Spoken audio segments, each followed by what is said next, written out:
waiting for a birth.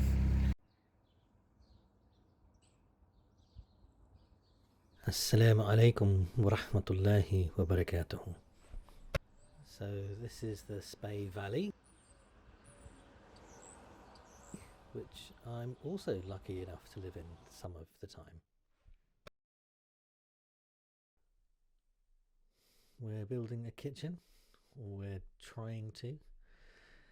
It's a project that's been going on for over 2 years, and it is almost in sight, the finished deal, and I just thought it'd be interesting to look back on how it's gone.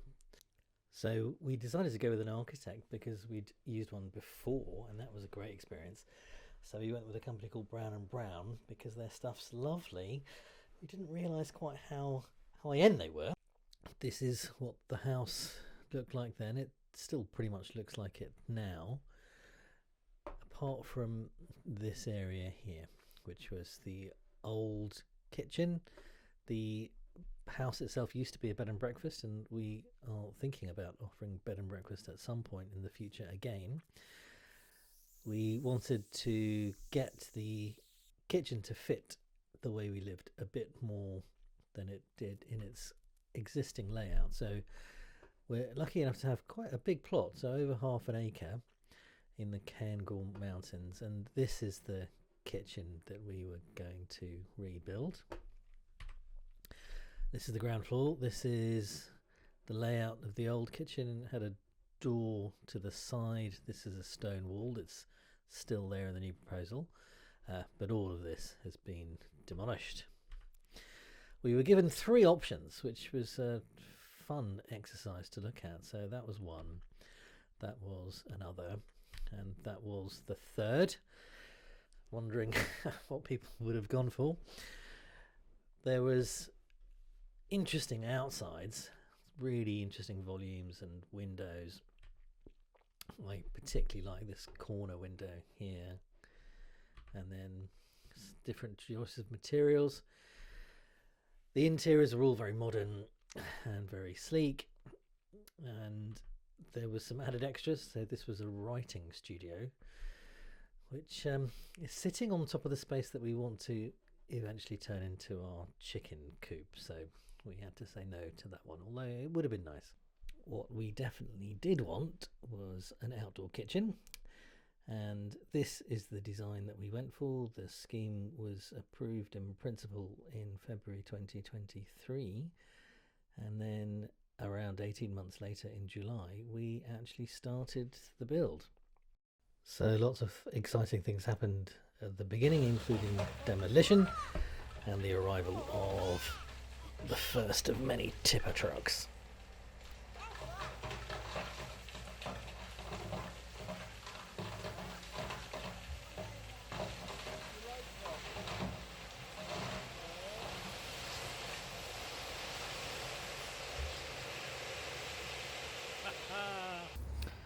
So this is our building site. These are the trenches for the foundations. So all cement is in. So I have a lot to learn at this point, like the difference between cement and concrete. And if you want to know more, there are 2 excellent videos from Practical Engineering and Veritasium that I will link in the description below.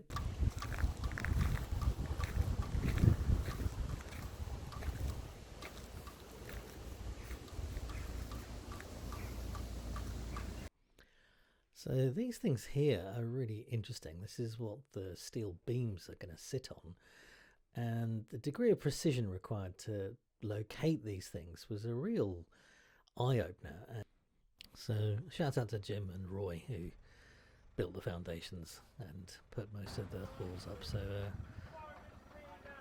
let's hope it stands up, boys.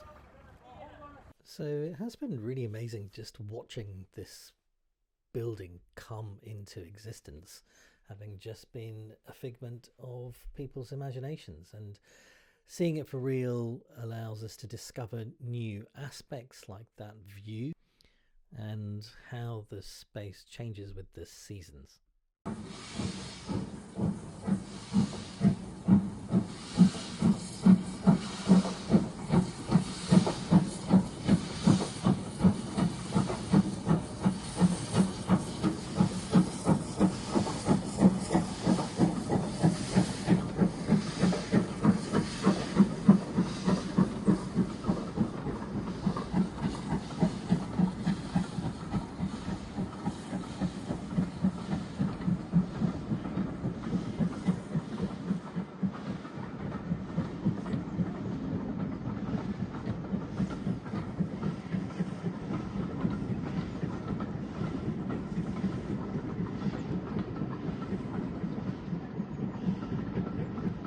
So the original plan had us down to be in for Christmas. Like many builds, there was a hiccup and our windows were delayed, so we're not going to be until spring probably, inshallah. Today, however, was a big day in that we were having our concrete screed floor poured. So I have learnt a fair amount about concrete and its different components since then, and the rest of this video is an ode to concrete and an ode to the concrete mixing truck. It's like waiting for a birth.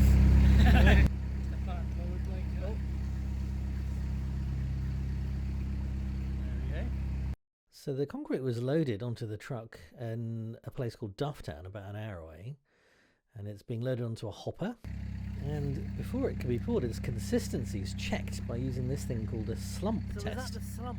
Like a slump. And it has to go with it. Ideally within the red. in the red. So we're just pretty much spot on like that. Yeah. I do worry about our effect on the environment, although I do think it's important to have hope.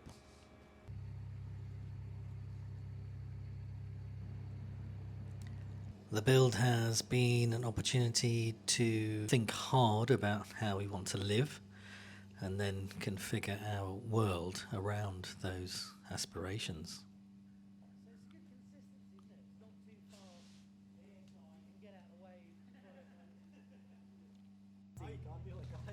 How do we want to have breakfast? How do we want to procure and store our food? How do we want to celebrate, share?